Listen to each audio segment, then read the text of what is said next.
If you're looking for the best things to do in New York City in spring, then you have clicked on the right video. My name is Sarah, your local NYC guide, and in today's video, we're going to be talking about where to stay, what to do, eat, drink, and see, and everything you need to know when visiting. And if you're visiting during a different time of year, I have guides on autumn, winter, and summer. So check those out. They will be linked below. But let's get into the best things to do here in New York in spring. There are so many great places to stay in New York City. For spring, my favorite is the Peninsula Hotel. This is because they have so many fun spring activities like an Easter brunch, beautiful flowers, plus they're close to Central Park, which is covered in blooming flowers. Let's go inside and take a look.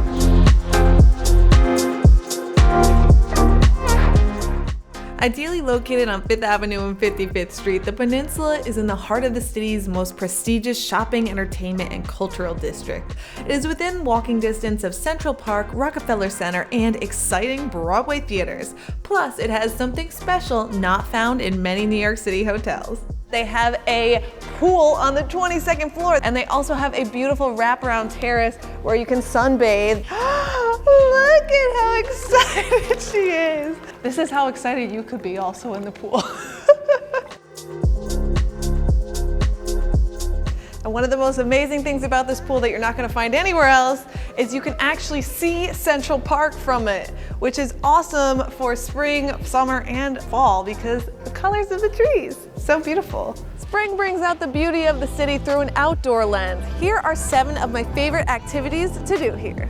At the New York Botanical Gardens, they do the Orchid Show every year from late February to early May. And here you're gonna see thousands of beautiful orchids of all different colors in this amazing crystal conservatory. Let's go inside and check it out. This year, the theme is Kaleidoscope. Let's explore the Orchid Show though, because that's the main event for spring. If you are a New York resident, you can come here for free on Wednesdays. I don't know if that includes the Orchid Show, but you can definitely get to the New York Botanical Gardens for free. There's actually something called Orchid Evenings here. They do a bar here with live music at night. It's perfect for like a romantic date night. So in between the Orchid Show, they have different regions. So we're going from rainforest to desert right now. Bella's loving it because of the lights. The High Line is an urban park located on an old freight train line, and today it's covered in blossoming flowers, trees, grass, and there's also great artwork here. Now when you visit, there's a lot to see here, so I do recommend downloading their High Line app, where it will show you exactly where things are and tell you more information about it. It's about 20 blocks long and starts at Hudson Yards and ends at Chelsea. Definitely a place you should go in springtime.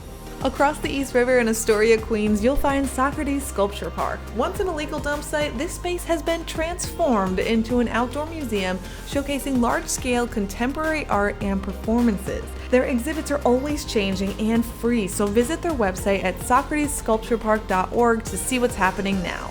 One of the best places to see the cherry blossoms in New York is, of course, Central Park. I'm here at Cherry Hill. The flowers are blooming around me. Another great spot that you can get some beautiful cherry blossom photos is on 72nd and 5th Avenue. If you just go right into there, it's a great spot for a picnic as well, because having a picnic in Central Park is just such a wonderful experience. So why not do it under a cherry blossom tree, you know? Another great activity to do in spring here is the rowboats at Central Park. Boats are only $20 per hour, cash only, with a $20 cash deposit.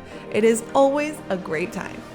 One of the forgotten islands of New York City is Governor's Island, but really it shouldn't be. This island has a lot to do on it year-round, but in spring it is extra beautiful. You can take a bike ride around it, see a lavender field, enjoy a spa, and even go to their orchard. This has 50 hybrid fruit trees and is absolutely gorgeous in spring.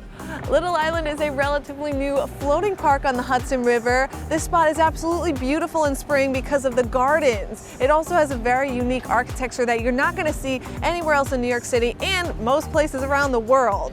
This spot has live music, it has food, it has drinks, it has art. It's awesome. Check their website out for more details on when the live music is, but definitely visit Little Island while you're here. Spring is a great time to be on the water, and I really recommend doing a sail through the Hudson along the East River with Classic Harbor Line. They actually have a proper sailboat that they go along, and it's absolutely beautiful. You also get a glass of champagne or some drink of your choice.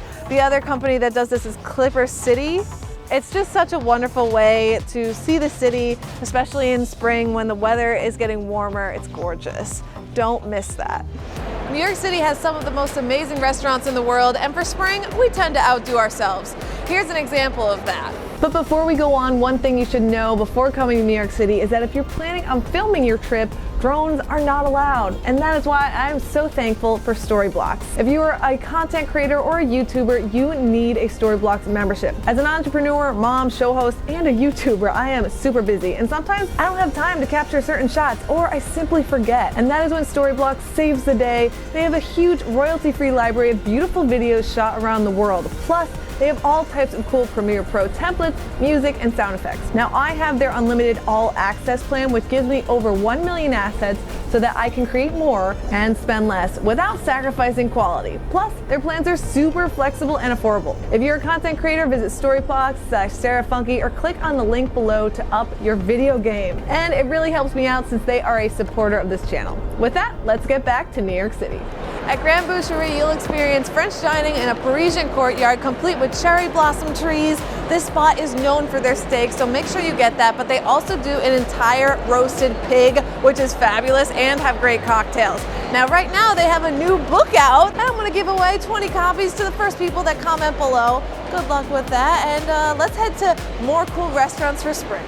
Grand Banks is a oyster and cocktail bar located on a historic schooner docked in the Hudson River. They use all sustainably harvested oysters, and they have nautically inspired cocktails. Also, there are absolutely incredible views of the Statue of Liberty and One World Trade. How cool is that? The other cool thing is it's docked right on Pier 25, which has mini golf, it has a volleyball court, it has playgrounds for kids, and a lot of beautiful gardens. So this is a spot to come whether you stay on the pier or you grab a drink and some delicious oysters here at Grande Banks. Cheers!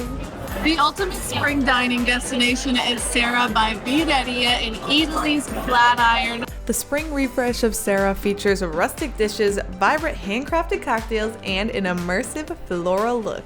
I adored their handmade pasta dishes, of course, but what really struck me was their cocktails inspired by limoncello. I recommend the spring peachello. It was absolutely delicious.